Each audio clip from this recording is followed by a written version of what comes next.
freely. Indoor facilities for various indoor games like carom, chess, table tennis, etc. are available for students. It also houses gym accessories and workout equipment. Our college includes a large playground which has become symbolic to BB College, and the students utilize it for various purposes, like various outdoor activities. There are also two badminton courts in our college which have been recently developed for the students, male students as well as for the female students. And to add to the already existing amenities, a cricket pitch has been recently constructed. All of the college's major events, including all the sports activities that take place throughout the year, occur on this wonderful playground of ours, which is always buzzing with students and pupils always loitering around. Our pupils participate in variety of sporting competitions and they do consistently well. However, not only the academic pursuits, but also the sporting activities have been a major victim of the pandemic for the past year and more. And in light of this, the sports committee is organizing this webinar to improve morale and motivate our sportsmen, as well as the wider student and teacher community. We'll listen to and learn from these two ace mountaineers today, hearing about their challenges and how they fought and overcame them by sheer skills and mental acuity. Without further ado, I would like Dr. Chandana Singho to present Mr. Satarup Siddhanto and begin the moment we have all been waiting for. Chandana, please take over.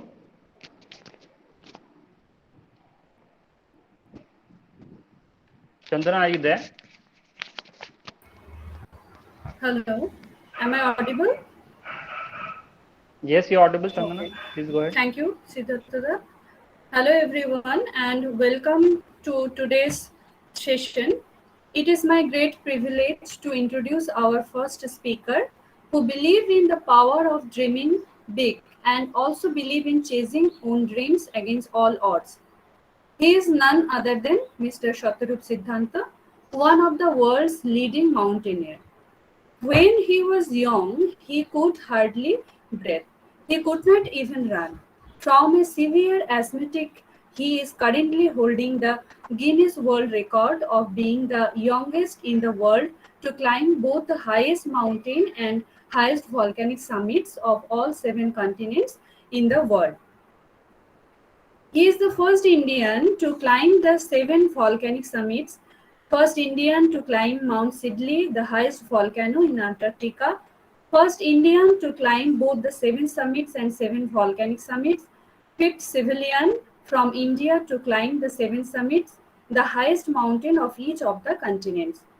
He is the third Indian to climb the highest volcano in the world, Mount Ojos del Salado, first person to play the national anthem of India in fluid at Antarctica, skied the last degree to South Pole covering 111 km over 6 days, first person to sing the Indian national anthem at the top of Mount Pico de Orizaba, the highest volcano of North America, and the first person to sing the Indian national anthem at the top of Mount Sidley, the highest volcano of Antarctica. Believing in his power of dreaming big, he worked extensively to overcome the odds to realize his mountaineering dream. We are eagerly waiting to hear your journey and experience from Shatarup Siddhanta sir. Over to you, sir, Mr. Shatarup Siddhanta. Sir, please unmute yourself. Hi, can you hear me? Yes, sir, you are audible. So I will quickly share the presentation. So I am Satyarup Siddhanta. I hail from Bengal, and I hold a Guinness World Record now to have climbed the highest mountains and the highest volcanoes of all the 7 continents. This is the typical map and where the mountains are. But why I wanted to bring this picture to you is not to just show that I have visited all the continents, but to tell you that this might look like he came, he saw and he conquered kind of situation. Like, so there are so many success, but what you haven't seen behind is that the amount of failures and amount of struggles behind all these. So the crux of the mountain is not showing the right picture always. So yes, today when I look back, I feel very fortunate that I have climbed all these mountains. But in reality, I was diagnosed with asthma when I was 8 years old. And I still remember vividly that the day when I was sent back home from the school because I couldn't breathe. I was the happiest person that day because I thought that I will have friends to play at home. I don't need to go to the school. And only when I came back to to my home, I realized that all my friends were in school. And slowly, I changed. So I used to play football, cricket, just like any other kids used to play. But then it saw me that, from being a forward player to a midfielder to a backy, then to a goalkeeper, because then you didn't have to run, right? So and finally, one fine day, I lost the football ground. But then I had my own way of enjoyment. I found my new playground, and it was all the parapets and boundary walls of and the newly constructed houses. I used to jump from the top and stuff and all, which didn't needed to have the running. So again, this is something when I look back, these are the insights that I get, that so rather than trying to see what I don't have, what can I do with the resources that I have? And was exactly what it was. I couldn't run, so what? Let me try to do something else, which and eventually all other friends of mine followed me, and they also started climbing the trees and jumping from the under construction houses. But this went on till my college days. I had an inhaler in my pocket always. And in college, there was a situation where I had an attack and I didn't have my inhaler in my pocket. And then that day I decided that I am going to stop this dependency of inhaler. And I stopped keeping the inhaler in my pocket. It was a long struggle, for 7 years, from 2001 to 2008.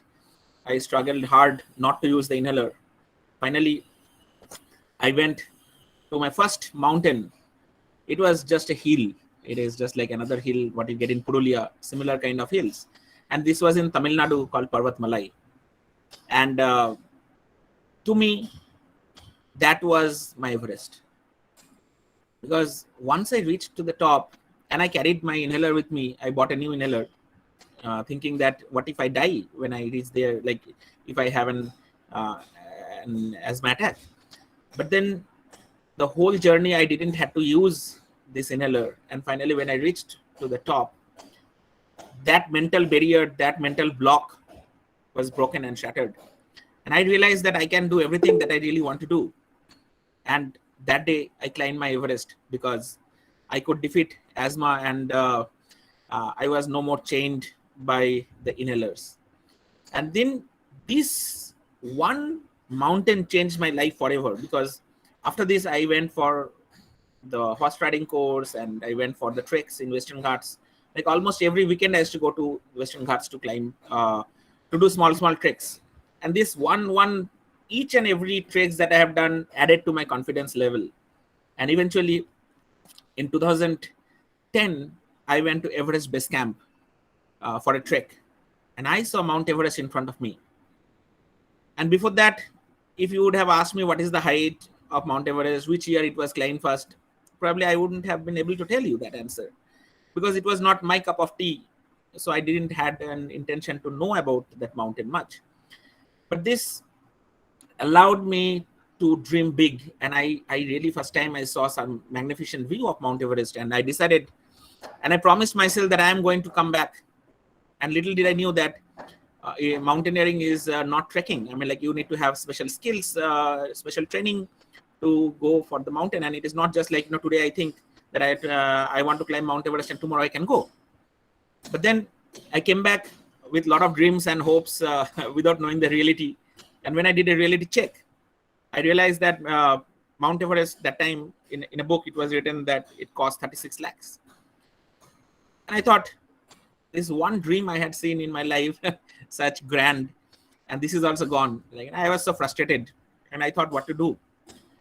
But then I thought, what if I get a lottery? What if I could arrange the money tomorrow? Will I be able to go to this mountain tomorrow? Then the answer was big no, because neither I had the training nor I had the experience. So I realized that if opportunity comes, if I am not prepared, I will not be able to get and grab that opportunity. So the first thing is get prepared. You never know what happens tomorrow, what opportunities might open up tomorrow. And I went to HMI Darjeeling and got training and prepared myself, and then started so I just don't want to go to Mount Everest and test that whether mountain is suiting me or not, right? So I thought, let me go to some other mountains first and check that how is it happening. And I went to Kilimanjaro. It's a small hill. I mean, like, not small, but it's 6,000 meter, but not technical mountain. So I tried to see whether my body can adjust to that altitude or not, whether I still needed the inhaler or not. So I finally went to that mountain. And when I was doing the research on that mountain, I came to know that Kilimanjaro is a part of 7 summits, which is like the highest mountains of all the 7 continents. And when I got to know this, I realized, wow, there are so many things in the world to do. And then my mind was full of these dreams of climbing all these mountains. And I tried, and I was so inquisitive that I went and checked all these mountains one by one and tried to see what is the height, where is it, and it was such an irony that I was very bad in history and geography, and then I started reading more about the history and geography of these mountains, and it gave me a new interest and that time I promised myself that I want to climb all the 7 summits no matter what. And then I realized that I don't have money to climb only one mountain. Now I am thinking of 7 mountains. But then that's what we call dreaming the impossible. And you have to allow yourself to dream that big. And I allowed myself to dream that big, and whatever it takes, I was okay to go to that extent. And then the result is today I have a lot of loans and stuffs and all. But one thing I know, that tomorrow if the bank comes and takes everything of mine, they cannot take this achievement for being the first Indian or to being the youngest in the world to climb. So life is much more than just to wake up and go to the job and come back home and again go to the job next day and come back home. So there has to be a purpose driven life, and then only you will get the calling, and then you will, once you get that, there is nothing that can stop you. And finally in 2015 I went to Mount Everest to climb this mountain. But then the destiny had other plans. Just when we were about to reach the base camp, there was this huge earthquake in Nepal, which killed more than 10,000 people in Nepal.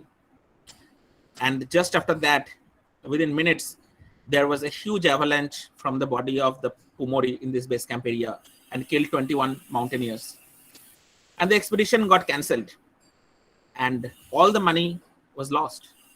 So we paid around, including the gears and all, 18 lakhs, and it was all gone. And it was very difficult to pull ourselves up again, but we did. And we dared to dream big, and we, in spite of when everything was dark around, that where will I get this money again, I still allowed myself to dream that why not next year? What happens if Nepal make some arrangements for us? And next year, what happened in 2016 was Nepal waived off $11,000 from our expedition, and then finally we could go to this Mount Everest expedition again. So I had a choice, right? I could have given up on the dream, and I thought, oh, this is such a dangerous thing. And I know so many friends of mine who has left mountaineering forever after this incident of Mount Everest, after they experience it firsthand. But then it is a choice. It is a choice that how badly you want to do certain things which you have committed to yourself. If it is just a mere wish, then the first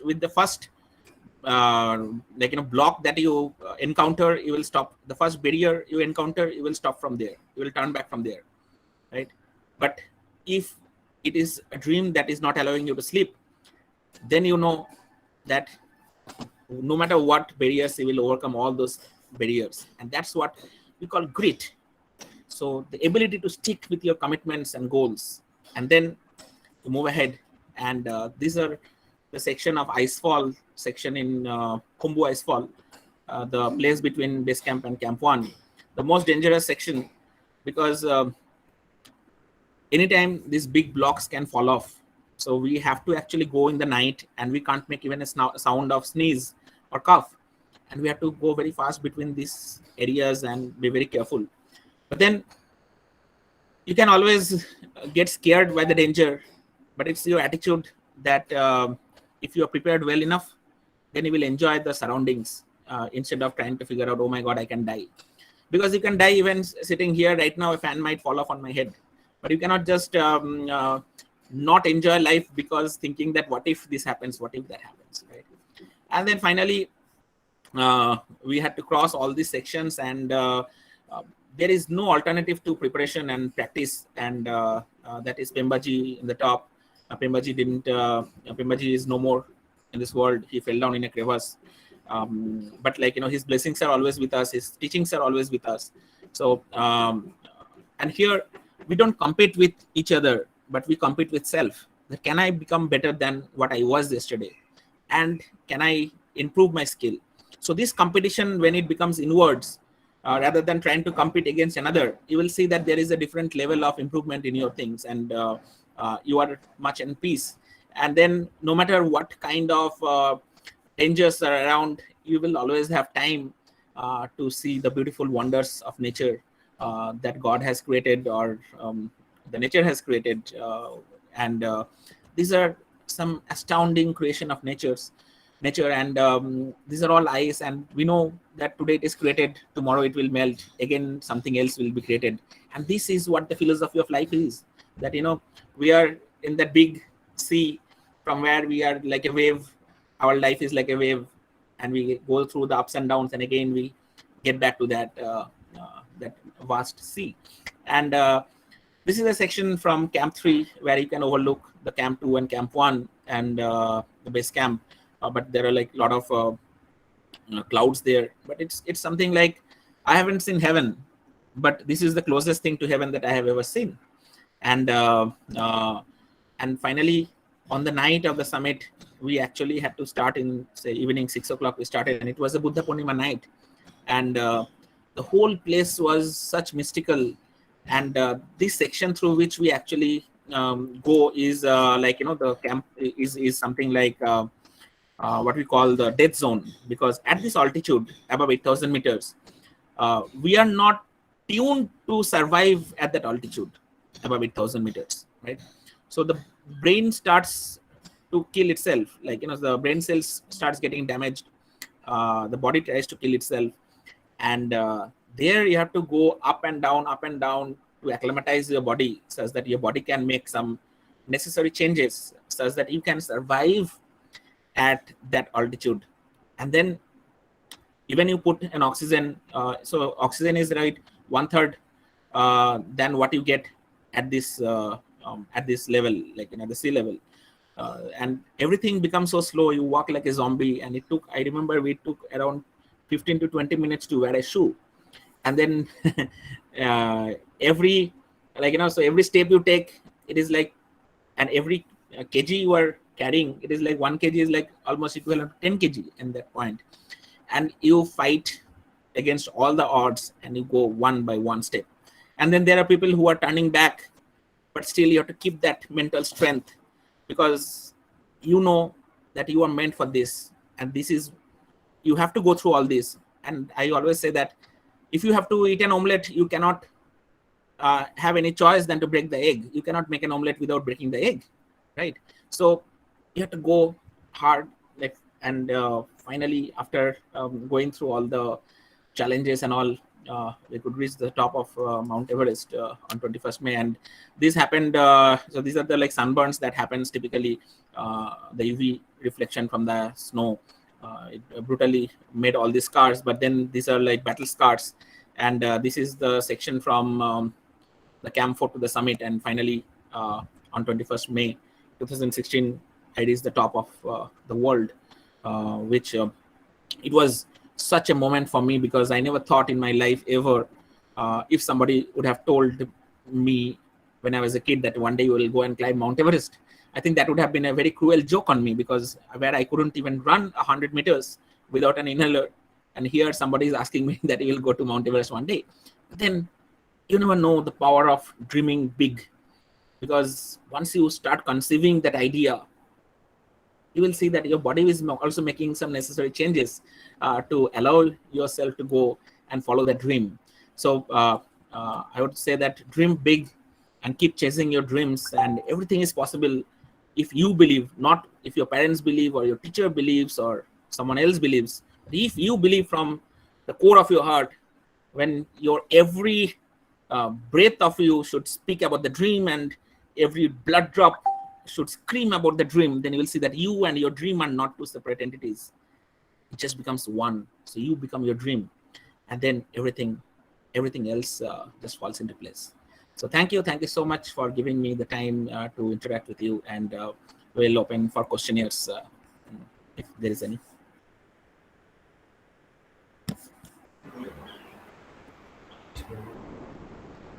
Thank you, sir, for sharing your experiences and journey with us. We are very much enriched and motivated from your words. And if someone asks question, please put your question in the chat box.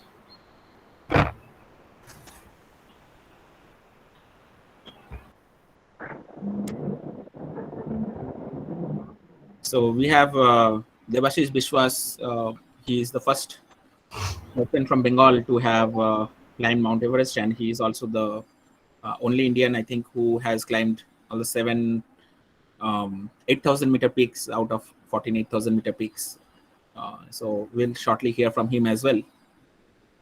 If you don't have any question, then Sir, yeah. Sir, before asking a question, sir, so I would like to congratulate, and I'm really inspiring story from your side, sir, that how you have overcome asthma and just climbed so many peaks. So I have a question, like, have you tried climbing from the North Ridge, and how difficult it is summiting from North Ridge than the South Ridge, sir? See, every side there, it has its own challenges, pros and cons, right? So a lot of people who loves ice and snow would love to go to through the Khumbu ice fall, Yes, because that is the most exciting glacier part moment. of climbing this mountain. But then Yes. because of this Khumbu ice fall, not many people want to go from the north side, right? Okay. But then north side, so you have to understand this Mount Everest till Camp 3. In fact, till Camp 3, it is, you don't get to feel the cold wind, because there is this Lhotse wall and everything. Lhotse wall is there, yes, sir. Yeah, Yes. it's guarded, right? But when you go from the other side, it is like highly exposed, and you get the that kind of jet stream wind right from the second camp itself. So the chances of having these cold injuries are much more from the northern side. North side. Then the chances of you making a mistake and getting into a crevasse or falling, it is there in the south side of from the south side. So yeah, I mean, like, it has its own merits and demerits, as I said, but it all depends on which one you want. And given a choice, I would love to go from the north side as well.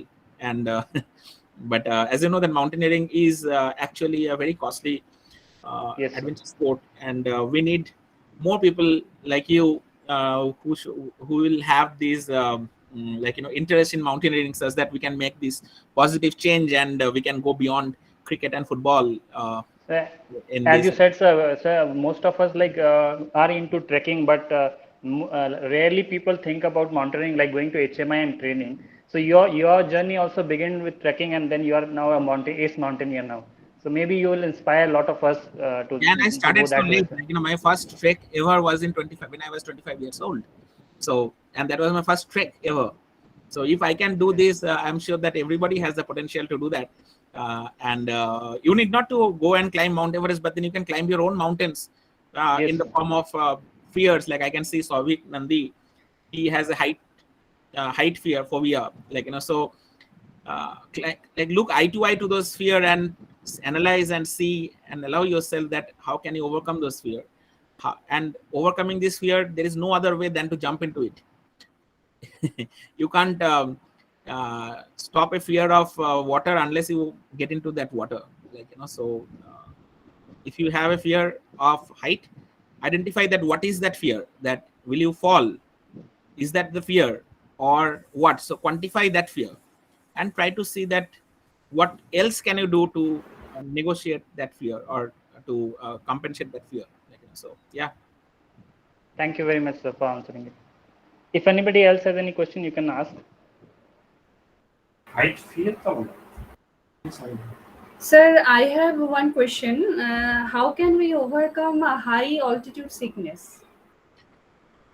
See, anybody and everybody can have a high altitude sickness because it's a physiological changes that your body needs to make.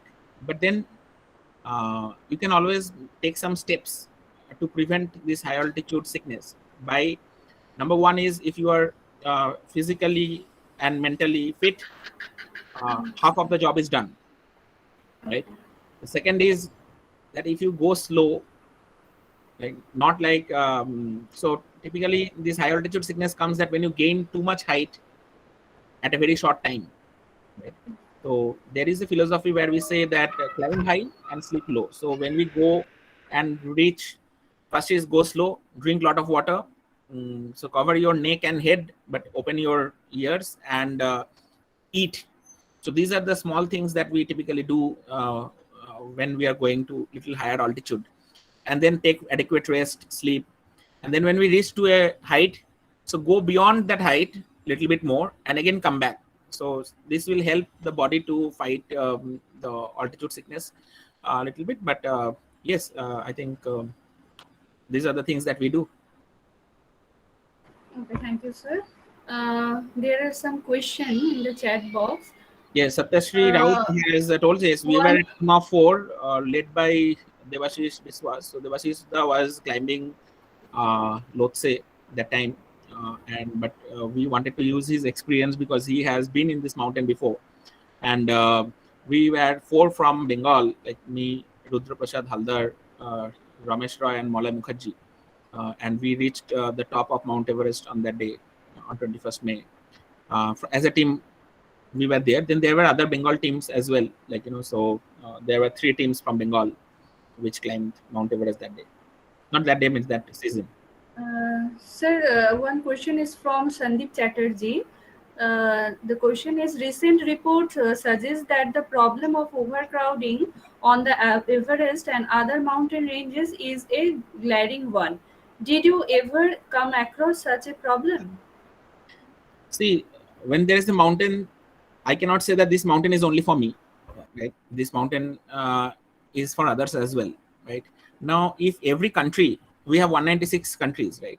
So if every country sends their top 10 mountaineers, that means 1,900 mountaineers will be on the mountain, right? But then it is Nepal government which allows the number of permits. And trust me, the number of permits are given very judiciously, like 500 permits in a season. But then when this overcrowding thing happens, you have to understand why. Because the weather conditions changes on this mountain, and there is no control on that. Now, last 2 years, there were this weather conditions in the top, which led to be there was only 2 or 3 good days, and you all, because you have spent so much money, you would want to take the best day for climbing, isn't it? So why would people take a risk and go on a day which is not so good weather, right? So everybody flocks in that window. Say this last 2 years we had a very short window, that's why there was an overcrowding. But otherwise At least when we went, there was no overcrowding, and it was like the summit day happened over a span of like 10 days. Last 2 years, I think the span of summit by good weather was only 3 to 4 days. That's why there was an overcrowding. But yeah, I didn't came across such problem.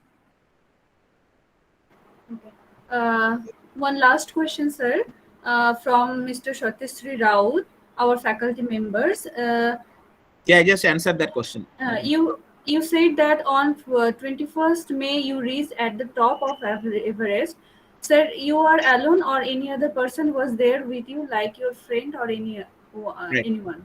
Yeah, I already answered this question. And how it happens is on the summit, when we go, we don't go alone. So we have one Sherpa with one person, because that is what the mandate of Nepal is, that you have to take a Sherpa. And so we were 4 people and 4 Sherpas with us. Thank you. Yeah, and the first question, that standing at the top of the world, what was the very first thing that you felt in your heart? So it's another story for another day, because my oxygen mask stopped working 20 minutes before reaching the summit. So there were one time it was like, wow, I am at the top of the mountain. I was seeing the pictures fluttering, like all the well-wishers who supported my thing, my family, everything. And the very next moment, it was like, oh, I have to go back, otherwise I will die here, because my oxygen mask was not working. I had to take the picture and go down. So it was like, so it's a different kind of feeling. Yes, of course, it's a very special feeling to be at the top of the world. Literally, it was a feeling like being on the top of the world. Thank you once again, sir, for your very insightful answer. We are very much honored for your presence. If possible, sir, please stay with us.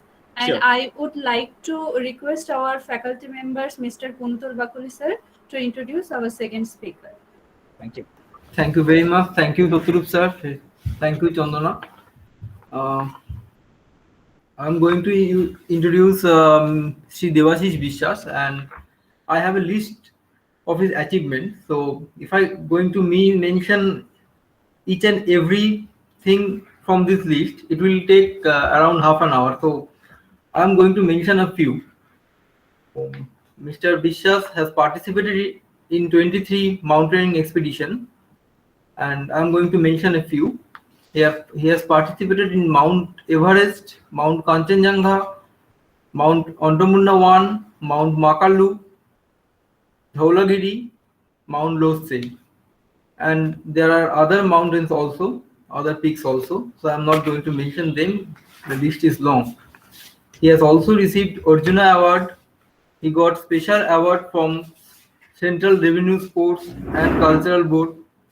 He has received Indian Mountaineering Foundation Gold Medal, which is the highest award in mountaineering. He has received Radhanath Sikdar Tenzing Norgay Award by West Bengal government. And one more interesting thing, he is the winner of Dadagiri, a reality show we all know, hosted by our beloved cricketer Sourav Ganguly. He is a member of West Bengal government's mountain rescue team and governing body, member of West Bengal Mountaineering and Adventure Sports Education, and he has written few books, few interesting books.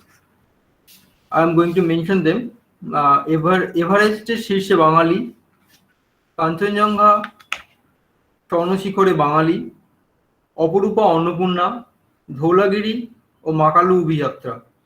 So, sir, it's our privilege to have you among us today. So please share your thoughts and experience with us. So please Thank you. Thank you. Actually, since last few days, I am suffering from. Am I audible? Huh? Yes, sir, you are audible. Yeah. So, so since last few days, I am suffering from viral flu and severe throat, bad throat. So whatever you read, I have done a lot of mountaineering expedition. I am doing mountaineering since a long back. In 1997, I did my mountaineering course. There are some mountaineering institute in our India. One is in Darjeeling, HMI, what Satyarup said. He did his basic mountaineering course from there. So apart from that, there are other mountaineering institute also. One is in Uttarkashi, Nehru Institute of Mountaineering. another is Pahalgaon, Jim, Jawaharlal Institute of Mountaineering, and lots. There are others also in Arunachal Pradesh, in Sikkim also there are some mountaineering institutes. So I did my mountaineering course from NIM, Uttarkashi.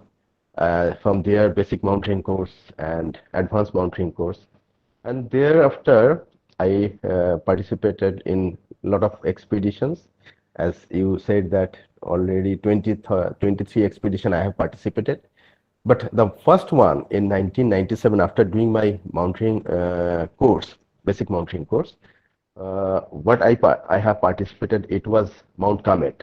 Mount Kamet is the third highest peak in India. It is 7757 meter.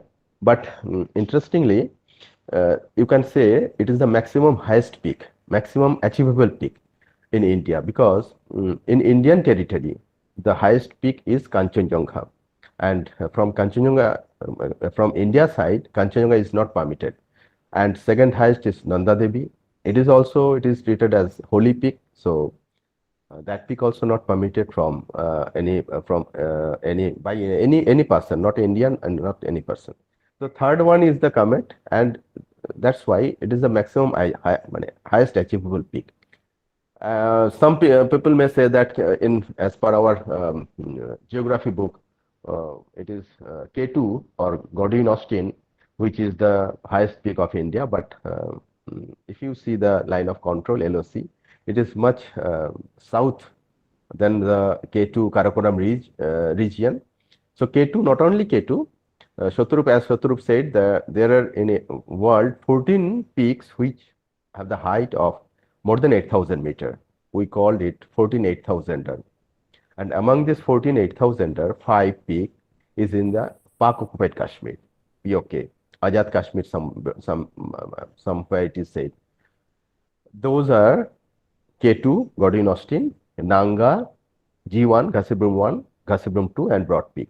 So Indian are not allowed to go by POK. So we are not allowed to go there for climb those peaks. And remaining 9 are either in Nepal or one Kanchenjunga is border of Nepal and India. And some peaks are inside Nepal, like Annapurna, Manaslu, and Dhaulagiri. And some peaks are a border of Tibet and Nepal, like Everest, Lhotse, Makalu. And one peak, Shishapangma, it is inside the Tibet. So we Indian can go maximum, it is that remaining 9 peaks. I tried 8 out of that 9 peak, and I succeed in 7 peak. So what I am saying, my first expedition was Kamet, that is third highest peak. And in the year of 1997, just doing my basic mountaineering course, and that was success. So in my you can say that in my mountaineering journey, it started with a big bang, like the third highest peak in India, the maximum achievable peak in India, and that Kamet. Thereafter, every year I participated in 1 or 2 expeditions. One either Chowkhamba, it is Gangotri Glacier. Gangotri Glacier started from that Chowkhamba peak. It is big peak, and that Gangotri Glacier end point is the Gomukh. So Chowkhamba in 1998, and thereafter every year I participated in a lot of peaks, lot of trekking, lot of other activities. And in the year of 2009, I thought to do something big, like to pursue my dream. And then I thought, why not it is Mount Everest? So that in that way, I thought Mount Everest at the end of the year of 2009. And after a lot of preparation, then initially I thought I will go there only and my Sherpa, what Shatrup said, that Pemba. Me and Sherpa, my Sherpa Pemba, we both for that Everest expedition. But before that, in all expedition I participated, all organized by my club, Mountaineers Association of Krishnanagar. So when everybody heard about that dream, so then we make a team, me and Bosanta Singh Rai, my guide, my guru, you can say. So we two as a climbing member, and 4 base camp member, Saurav Sinchon Mondol, Vibhas Sarkar, and Ashok Rai. And we started for Kathmandu for that Mount Everest expedition. Everest is situated in the border of Nepal and Tibet. So in both way, you can climb Mount Everest from south side, Nepal side, South Col, and from north side, North Col. Initially, our plan was climbing Everest from north side, because that time per head expenses from north side, it was lesser than the south side expenses. But Sautrup said at present it is at least 28 to 30 lakhs per head to climb Mount Everest from Nepal side. And at present north side is the almost same amount. But that time north side expenses was much lesser than the south side. So that's why we thought to climb Everest from north side. But when we reached there at Kathmandu, we heard that year, due to some bureaucratic bureaucratic glitches, no Indian, not only Indian, no American, Israel, and some other country not permitted from that area. Basically, that area is in the Tibet, and Tibet is a little bit problematic area for China. So when they feel that if something may happen what will be problem for them, then instantly they close everything in Tibet. So that year they immediately closed everything. So they denied our permission. So we just hurriedly we tried from the south side, and luckily we got a team there. In this expedition, you can't go single-handedly, like you only member and 1 or 2 Sherpa. No, you have to go with a joint permit. Like one person from China, one person came from Spain, and jointly 10 to 12% they make a joint permit for a team, and you will get permission through that joint permit. So in that way we got the permission, and luckily our Sherpa leader was Sherpa guide of that entire team was Apa Sherpa, who is the famous Sherpa. Somebody said that super Sherpa. At that time he climbed 18 times already. He climbed Mount Everest. So that's why where we got the permission, and we started from here in Kolkata. It's 1st April, and after 57 days, total journey was of 57 days, and on 17th May at morning 7:30 we reached at the top of Mount Everest. Then thereafter, every year, initially that time I thought after climbing Mount Everest or after trying Mount Everest, that time I not thought that we are trying Everest and we will succeed there. We thought that, okay, we will try our level best, and up to which level we can reach, we will try.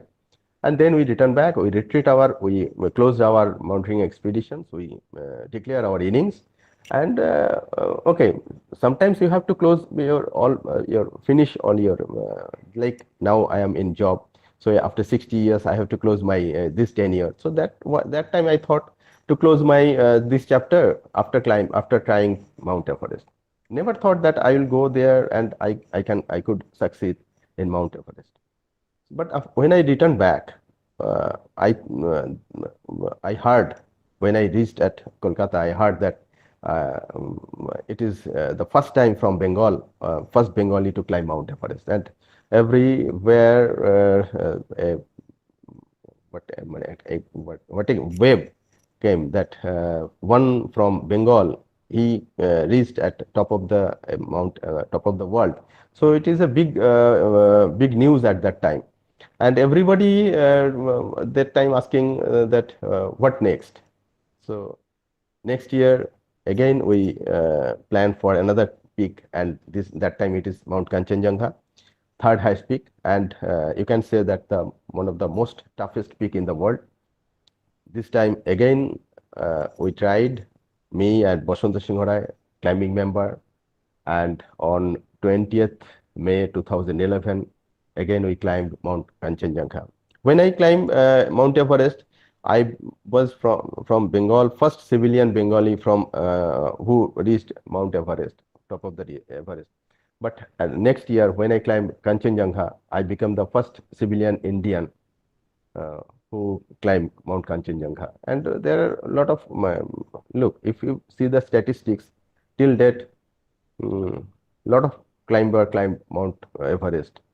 More than 8,500 times it is scaled Mount Everest. And if you see the summit of Kanchenjunga, I think hardly 300 people climb Kanchenjunga. It is very tough one.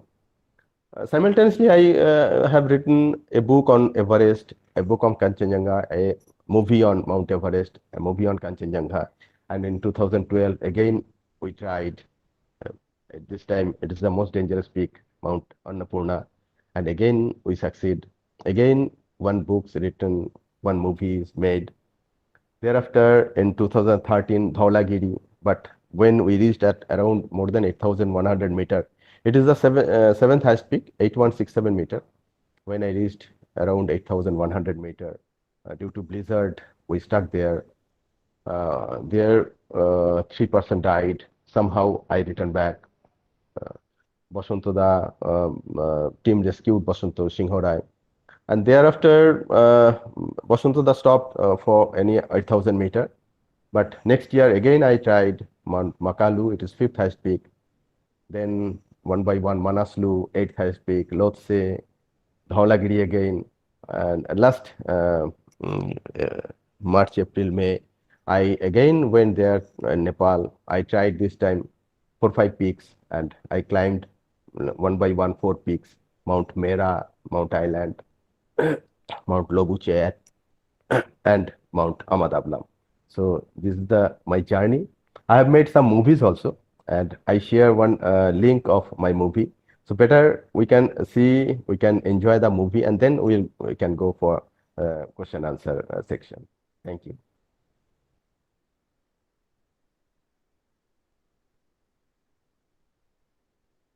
Hello.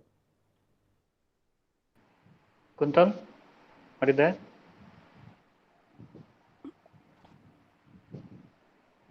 Kuntal, are you there? Yes, I am there. I'm here. Thank you, sir. Thank you for your nice presentation. If anyone has any question, please ask.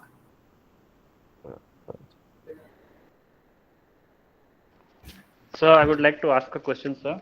First, I'll begin with congratulating you, sir, for such a ace mountaineer from Bengal, sir. I have a question, sir, whether this Kanchenjunga peak or summit is currently closed from the Indian side. It is still closed. Look, it is closed.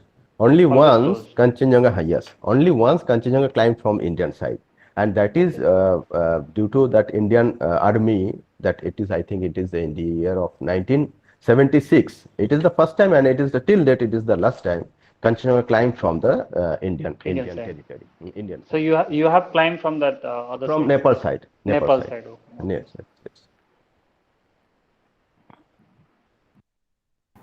Thank you once again, sir. Thank you. Now I will request Dr. Sudipto Das, our IPSC chairperson, to conclude the session. Sudipto Das, are you there? Okay, thank you, Kuntal. My network connection is very low today, so I don't know whether I can start it with you or not. So before I give you the vote of thanks, so first of all, I would like to congratulate both the speakers with the very bottom of our heart. We are very, very, very much privileged to hear from them. So thank you all and all the participants there. If possible, can I ask 2 or 3 questions to Devashish Da? Yes, you may. Okay, thank you. So if you permit, can I ask you in Bengal? একদম হ্যাঁ বলুন হ্যাঁ হ্যাঁ এখানে অনেকেই আছে বাঙালি, আপনি বাংলায়, যারা বাংলায় কোশ্চেন করতে চান একদম নিশ্চয়ই করতে পারেন, নো প্রবলেম। আমার বইগুলোও তো বাংলায়, অবশ্য আমি কিছু ইংলিশের বইও লিখেছি, কিন্তু আসলে আমার গলাটা এতটাই প্রবলেম দিচ্ছে না, দেখি বলুন। হ্যাঁ হ্যাঁ, প্রথমে আমি একটু জিজ্ঞেস করতে চাই মানে আহ, যে ধরুন মানে আপনারা দুভাবে ভাগ করেন ডেঞ্জার গুলোকে জেনারেলি, মানে সাবজেক্টিভ এবং অবজেক্টিভ। তো আমি এটাই জানতে চাইছি, ধরুন মানে আপনারা কোথাও ট্রাভেল করছেন, আপনাদের একটা 3-4 জনের ক্লাইম্বারের গ্রুপ। তো এবার কোনো জায়গায় রিস্ক দিয়ে ট্রাভেল করতে গিয়ে দেখছেন যে সেখানে কিছু লুজ স্নো রয়েছে, অ্যাভালাঞ্চের সম্ভাবনাও রয়েছে হয়তো। তো এবার সেই রিস্কটাকে আপনারা কিভাবে অ্যাসেস করেন? মানে পুরো গ্রুপটাই কি তখন মিলে ডিসিশন নেয়, নাকি তাদের গ্রুপের মধ্যে ভাগ হয়ে যেতে পারে যে না আমরা এই রিস্কটাকে নিতে রাজি আছি আমরা, আর কেউ কেউ বলছে যে আমরা থেকে যাবো হয়তো, এরকম ভাবে? দেখুন, এগুলো সিচুয়েশন, মানে একদম সিচুয়েশন টু সিচুয়েশন আলাদা হয়, হ্যাঁ। তো এক্ষুনি এটার কোনো হার্ড অ্যান্ড ফাস্ট রুল নেই। মাউন্টেনিং মানে এরকম না যে 2 আর 2 4ই হবে। তো এমনও হতে পারে, জেনারেলি কি হয়, যখন আমরা ডেঞ্জার জোনটাকে ক্রস করি তখন আমরা রোপ আপ হয়ে নিই। রোপ আপ মিন দুরকম ভাবে ক্লাইম্ব হয়। এগুলো এগুলো একদম টেকনিক্যাল কোশ্চেন, তো মানে এসব এমনি, মানে আমি যদি খালি হাতে বলি, একটা ইভেন চক একটা বোর্ড থাকলে আমি বোঝাতে পারতাম আরো ভালো করে। তো দুরকম ভাবে যখন আমরা ক্লাইম্ব করি দুরকম হয়, একটা হচ্ছে ফিক্সড রোপ ক্লাইম্বিং, আরেকটা হচ্ছে rope up climbing. Fixed rope climbing যখন এইরকম ডেঞ্জার জোন, এই যে শত্রু বললো লোৎসে ফেসে যখন কেউ ওঠে, আগে রোপ লাগাতে লাগাতে ফিক্সড রোপটাকে দেওয়ালের সঙ্গে পেরেক মেরে ঠুকে একদম লাগিয়ে দেয়। আমি এটা হচ্ছে গোদা বাংলায় বললে এটা মানে দাঁড়ায় যে পেরেক দিয়ে একটা দড়ি বেঁধে লাগাতে লাগাতে গেছে, সেই দড়িতে তার সেফটি এবং জুমারটা হচ্ছে অ্যাসেন্ডার, যেটা উপরের দিকে যায় নিচে আসে না। অ্যান্ড সেফটি হচ্ছে নিজের যাতে কোনো সময় পড়ে না যায়, যেটা সেফটি প্রপার না থাকাতে আমরা দেখেছি আমাদের ছন্দা গায়েন বলুন, কিংবা দীপঙ্কর, যারাই হারিয়ে গেছে তারা হচ্ছে ডিউ টু মানে ওই প্রবলেম ইন সেফটি, মানে আইদার লাগায়নি অথবা লাগানোটা ভুল ছিল কোনোভাবেই হোক। তো এই দুটো জিনিস লাগিয়ে ওঠে এক, কিন্তু সবসময় রুট ওপেন করে ওই রকম ভাবে যাওয়া যায় না, এটা অনেক টাইম কনজিউমিং ব্যাপার। কেন, 50 মিটার মতন দড়ি লাগাতে একটা সারাদিন লেগে যায়। এবার এইরকম 50 মিটার করে হয়তো 20 দিনে একটা ওয়ালে দড়ি লাগানো হলো, তারপর একটা টিম গেল। আমরা অনেক সময় কি হয়, এত সময় আমাদের কাছে থাকে না স্পেয়ার করার, আমরা তখন কি করি, একটা বড় দড়ি নিয়ে আমাদের 4জন কিংবা 5জন মেম্বার গ্যাপে গ্যাপে আমাদের নিজেদের সেফটি লাগিয়ে আমরা হাঁটতে থাকি, এটাকে বলে রোপ আপ মানে ক্লাইম্বিং। তো তাতে কি হয়, কোনো একজন যদি ফল করে তাহলে অন্যরা তাকে অ্যারেস্ট করতে পারে, মানে সেই কনসেপ্টটা একই, যে ওই সেফটিতে থাকা। কিন্তু এটা একটু কম্পারেটিভলি মোর রিস্কি দেন ফিক্সড রোপে কি হয়, আমি ঝুললেও আমি দড়িতে আটকে যাব, কোনো জায়গায় গিয়ে পড়ে কোনো জায়গায় আটকে যাব। কিন্তু রোপ আপ হলে কি হলো, আমার টানে বাকিরা কিন্তু চলে যেতে পারে, যেটা ছন্দার ক্ষেত্রে হয়েছিল, যে একজন স্লিপ করে গেছে, তার টানে বাকি 2জন শেরপা বেরিয়ে গেছে, হ্যাঁ। তো এই দুটো জিনিস হয়। আপনি যেটা বললেন, এবার আমি কোশ্চেনটা যদি আসি, যদি আমি যেতে যেতে দেখি একটা জায়গায় অনেক লুজ স্নো আছে এবং মানে একদম আনস্টেবল বোল্ডার আছে, এবং তার মধ্যে ডেঞ্জার কখন হয়, যখন শুধু স্নো শুধু বোল্ডারে না, যখন বোল্ডার আর স্নো মিক্স জোনের দিয়ে আমরা যাই, মিক্স জোন দিয়ে যাওয়াটা সবসময় খুবই ডেঞ্জার, এবং সেখানে বিপদ হওয়ার চান্স মানে 100%, সেখানে নিজেকে বাঁচানো প্রতিটা স্টেপে একটা ভয়ঙ্কর চ্যালেঞ্জ। তো সেইগুলো কিন্তু স্টেপ মানে ওই সিচুয়েশনেই ডিমান্ড করবে কি করা উচিত। কেউ একজন আগে যেতে পারে, তাকে পিছন থেকে রোপ ছাড়া হয়, রোপ কোমরে বেঁধে, সেটাকে বলে বিলে করা। বিলে পিছন থেকেও করা যায়, বিলে সামনে থেকেও করা যায়। তো এগুলো পুরো টেকনিক্যাল ব্যাপার। এই জন্য আমি বলি, যারা অনেকেই বলে, এখানে ফার্স্ট কোশ্চেন আমি একজনকে দেখলাম যে আমরা তো ট্রেক করি, আপনারা তো মাউন্টেনিং করেন, তো ট্রেক করুক আর মাউন্টেনিং করুক, আমি চাই, আমার মনে হয় প্রত্যেককে has to participate any mountaineering course. কারণ মাউন্টেনিং কোর্স করলে যে সে শুধুমাত্র প্রপার মাউন্টেনিয়ার হবে তা না, মাউন্টেনে কিভাবে চলাফেরা করতে হবে বেসিক জিনিসটা, বেসিক মাউন্টেনিং কোর্সটা কিন্তু সবার পক্ষে জরুরি। 28 দিনের একটা কোর্স হয় সেটা, তাতে কি হয়, এই জিনিসগুলো তাকে প্র্যাকটিক্যালি হাতে কলমে শিখিয়ে দেওয়া হয়। তো এইগুলো কিন্তু জায়গা টু জায়গায় মানে স্পট টু স্পট মানে ডিমান্ড করে কি ডিসিশন নেব, মানে এটা কোনো একভাবে বলা কিন্তু খুব মুশকিল। একদম একদম। হয়তো আর আমি আরেকটা, উত্তর দিতে পারলাম না, এইভাবে উত্তর দেওয়া যায় না, মানে হয়তো আমি আপনাকে স্যাটিসফাই করতে পারলাম না, কিন্তু এটাই ঘটনা যে প্রতিটা মানে কেস আলাদা আলাদা জিনিস ডিমান্ড করে। হ্যাঁ একদম পরিস্থিতির উপর বিচার করে আপনার ডিসিশন। আর আরেকটা প্রশ্ন করার আমার খুব ইচ্ছা, যে ঠিক সময় ফিরে আসতে পারাটা এইটা কতটা জরুরি? মানে আমি জানি আপনি মাকালু থেকে সম্ভবত 100 মিটার নিচ থেকে হয়তো নিচে চলে এসেছিলেন একবার, তারপরে সেকেন্ড অ্যাটেম্পটে ট্রাই করেন। তো এই ডিসিশন দিতে পারাটা কতটা জরুরি? দেখুন, ফিরে আসাটাই সব থেকে বেশি জরুরি। একদম। আজকে ফিরে আসতে পেরেছি বলে আপনার এখানে আমি অনলাইনে ক্লাসে বলতে পারছি, ঠিক আছে? আমার সমসাময়িক অনেকেই ফিরে আসতে পারেনি, তাদের আপনারা চাইলেও কোনোদিন অনলাইনে ডাকতে পারবেন না। তো এইটাই হচ্ছে ফারাক। ফিরে আমাকে আসতে হবে, মানে স্টোরিটা আমি যদি বলি অন্য কোনো স্পোর্টসের সঙ্গে স্পোর্টসটার ফারাকটা কোথায়, আমরা কোনো কোনো সময় বলি mountaineering is the king of sports. Why king of sports? কারণ এই স্পোর্টসটা, ধরুন আপনি খেলা চলছে, দেখুন আজকেই খেলায় আছে দেখবেন বার্সেলোনা হেরেছে, ঠিক আছে, 3 গোলে। তো সবাই বললো আরে কি করছে মেসি, মানে চলে গেল, টিমটা গোল্লাই গেল, এরকম। বার্সেলোনা কিন্তু এর আগে 100টা খেলার মধ্যে হয়তো 85টা খেলায় জিতেছে, কিন্তু কালকের খেলায় হেরেছে, আজকে সবাই মাথা চাপড়াতে শুরু করেছে। তো প্রতিটা খেলা প্রতিদিন আলাদা করে হয়। আমাদের খেলাটা কিন্তু যে ক্লাইম্ব করেছি, যে শত্রুকে বলা হচ্ছে যে টপে উঠে কি মনে হচ্ছে, এরকম না। টপে উঠে কিছু মনে হয় না, আমাদের মাথা ভয়েড হয়ে থাকে, একদম। কারণ যে লক্ষ্য স্টেপ ফেলে আমরা উঠেছি, আমাকে সেই লক্ষ্য স্টেপ ফেলে নেমে আসতে হবে, ঠিক আছে? আমাকে ফিরে আসতে হবে আমার বেসে, নট অনলি বেসে, আমার বাড়িতে, তবেই আমার গোলটা কমপ্লিট হবে। আর কেন কিং?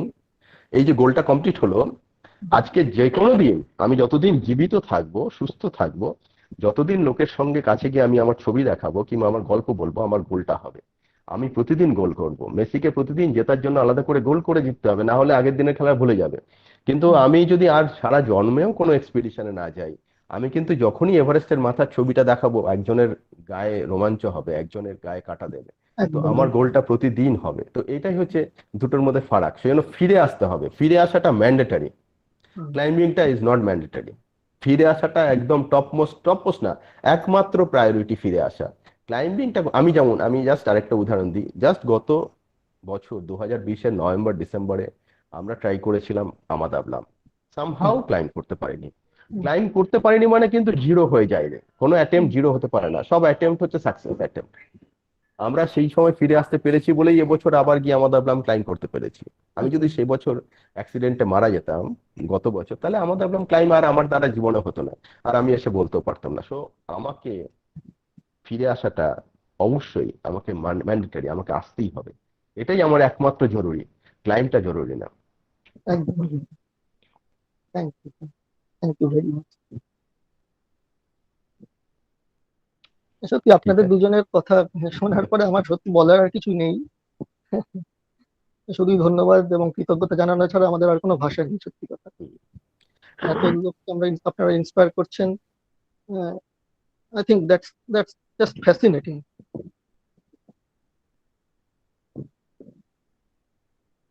ওকে, আই থিঙ্ক ঠিক আছে, আমি একটা লিংক শেয়ার করেছি, পরে আপনাদের গ্রুপে দেবেন। আমার মনে হয় জার্নিটা কিরকম, কোথায় থাকি, কি খাই, কিছুটা টাচ পাওয়া যায়। কারণ যতই আমি বলি না কেন, কারণ আমি বেসিক্যালি আমি রাইটার না, কিন্তু যখন এভারেস্ট থেকে ফিরলাম, এত লোক এত জানতে চায় কি খান, কোথায় থাকেন। ইভেন আমাকে একটা এখানে বালিগঞ্জ হাই স্কুলে গিয়েছিলাম, একটা বাচ্চা বললো আঙ্কেল পটি কোথায় করেন।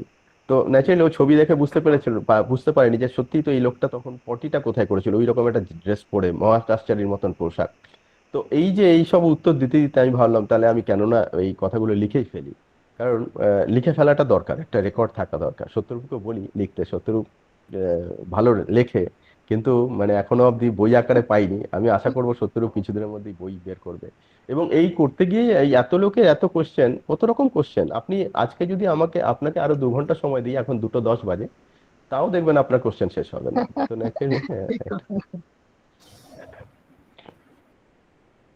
ওকে, থ্যাংক ইউ স্যার। ধন্যবাদ, খুব ভালো লাগলো। So Thank you. I think with that we should conclude our session and over to the organizers. Sudipto, shall we conclude the session? Okay, if there are no discussion session, then I think you can conclude. Okay. Thank you. Okay, one more announcement, that the feedback link will be sent by mail. Okay. Thank you very much.